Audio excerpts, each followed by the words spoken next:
Pwede yun? Huwag sabihin sa ako. Kasi dapat may stimulation. Kasi no, ayun may stimulate. So, yan. Sa in-realize. Okay. Check the response and then check the... Hindi nag-response. Anong gagawin? Pulse. Call for help.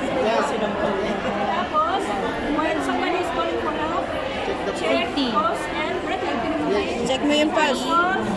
Okay. Breathe. Okay. Hindi mo kasi tinitingnan din. Hello.